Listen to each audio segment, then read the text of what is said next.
see people all over from the other side of the earth interested in health literacy and how to communicate more clearly and simply our health messages.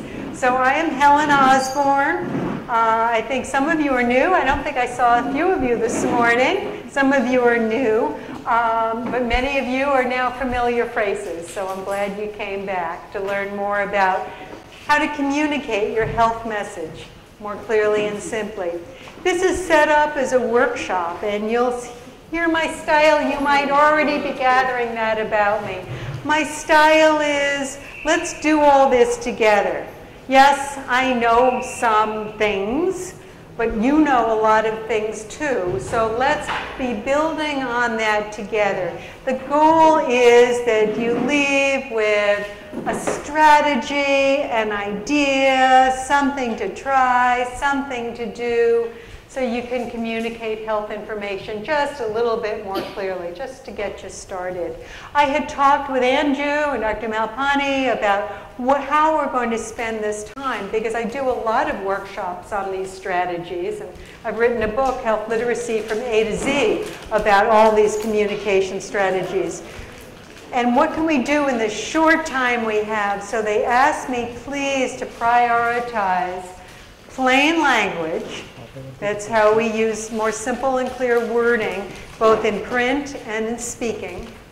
Metaphors, stories, and visuals. I think I will probably spend more time on the plain language and the visuals and just talk through the others. I see this as your time too. So I know there'll be a lot of questions, but we have a lot to get through. So I'm going to kind of have times when you can practice some of this. And if you have something to say, we'll try to get there. I'll be here for a little while later. Is that the best way to meet your needs? I mean, I'm just trying to do it so I have some exercises. It's not just me talking, and it's sure not me who only knows one way of doing things. It's just a place to start. Plain language. What do you know about plain language? Did you ever hear the term before? Okay. Sometimes plain English, plain language. Different countries have different initiatives. You are from the UK. I know there's a big movement over there in the UK for plain language. There's actually Plain Language International, which in many, certainly English-speaking countries around the world. But what is plain language? Plain language, as defined by the Plain Language Association International, and a lot of this is in your handout, is loosely defined as a language that everyone in your audience can easily understand, or understand on the first reading. And I will probably be talking more about print, but you can please apply this to the spoken word as well. It is for a general reading audience. It is not for those who can barely read. Then you need something really much more picture-based or auditory-based, but it's those of a general reading level. And easy to read materials will be those who struggle to read a little bit more. Plain language is not just finding a more clear, simple word, but there's several objectives. Or your spoken word, again.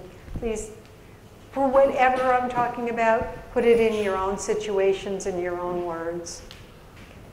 So it includes organization, it includes your wording, it includes the use of numbers, your sentences, how you write sentences and do paragraphs. It also includes your tone, your layout, and your graphics.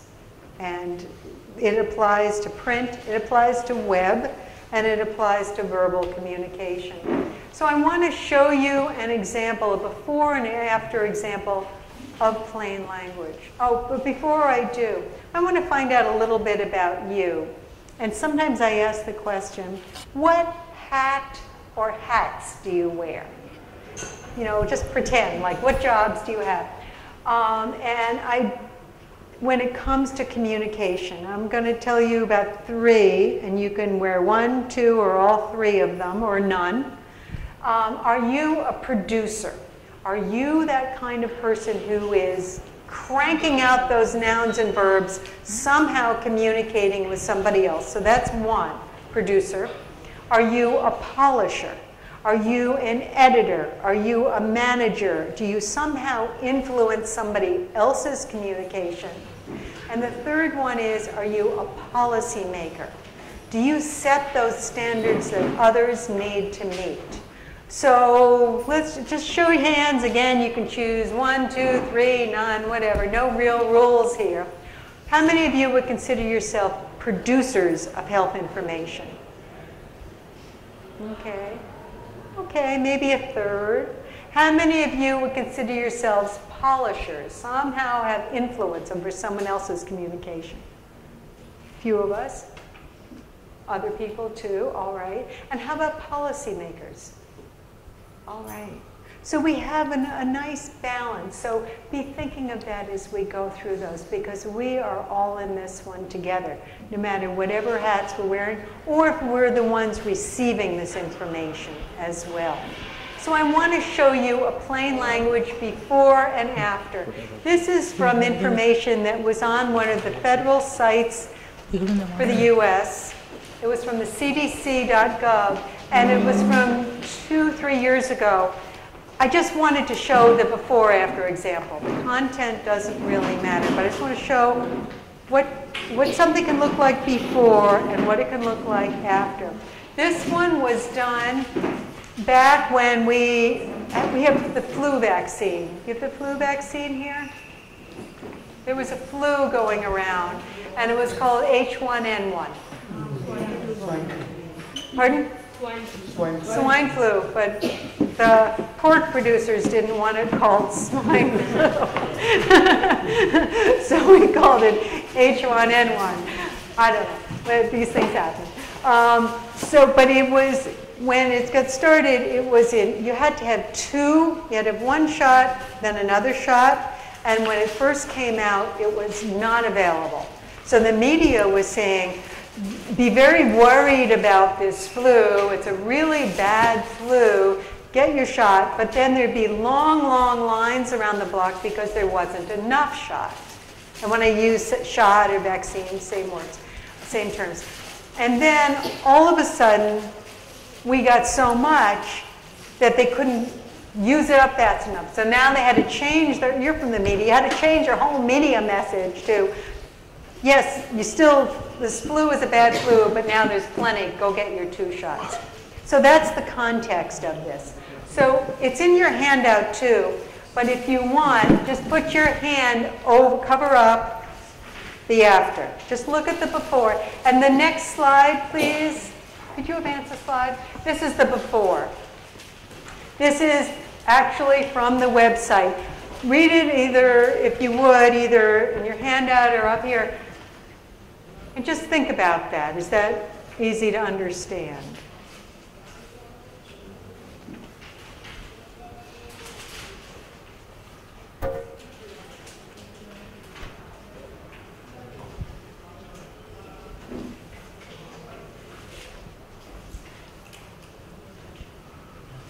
You have a sense of that? Okay. Now let's look at the after, which is the next slide or at the bottom. I did this. I took that information. That's what I came up with. It's not perfect.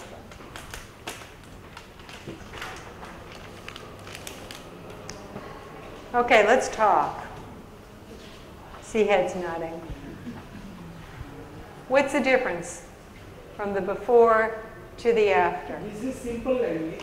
Simple language, yes. And clear-cut short sentences, easy to understand. Clear, short sentences, easy to understand. Now look back at the other. Where's the key message in the other? What? Confused. It's confused. Why is the first one confusing? There's too much information. Too much information. It's too long. Too long. Too much technical details. Too much technical. So if you compare the two, did I leave out anything important? No. No. So yes, I did all those things you're talking about. That's what we as plain language writers need to do. We need to stay true to the content I mean, we don't want to get doctors mad at us. We don't want to get scientists mad at us, public health people. We don't want to mess up that message. But we want it clear. And this was really an action. There's a few other things I did in there. The word you was in the first sentence. That's the tone. Bring in the reader. It's all about you. It's all about actions. Look at that last sentence. Get your flu shots today. So there's a lot. That's just an example. Is that perfect? Maybe not. But what I do when I write in plain language, you do, is you look for those key messages. So we're going to talk about the organization of information in a few minutes, kind of how you go through this process. Does anybody here consider yourself a plain language writer or editor? No? Okay. It's really, I think it's like a puzzle. It's a skill. Yes, we learn to write more clearly when we were children. And the more school we go through, we learn fancier terms. But it's hard to get back to that simplicity, and it's hard to communicate something complicated very simply. So it's an art, and I think of plain language as both an art and a science. So the science would be the rules, what to do. We're going to go through a few of those rules now. And the art part is, how do you write something that people can understand and will read? So it's engaging and appealing and inviting as well as informative. So an example of plain language. When I talk about plain language, just trying to look at my notes and make sure that I'm following. Okay, so I said plain language is both a science with the rules and the art of just being humane and a good writer. I consider it a great puzzle. I find it very intriguing to keep looking at complicated information and find what's the real essence of what that's all about. The way to get started is, I say, it takes a team to write a readable document. Your work that you taught this morning has a real team concept. For people who weren't here this morning, they were talking about writing materials with people with learning differences and disabilities. So that takes a team. And the team it really takes is your subject matter experts, your doctors, your scientists, your researchers, your public health folks. You need someone who knows that content, or on the flu business, who knows it really needs to be there. So, okay, so you want to build your team with your subject matter expert. One is enough. Sometimes at the CDC, Centers for Disease Control, you might have a whole bunch of them. But you don't want to end with just your subject matter experts. You also need someone on your writing team who is skilled in plain language. And it is, that that's what we're talking about today. At the end of today, will you know everything about plain language you ever need to know? No. You'll have a place to get started.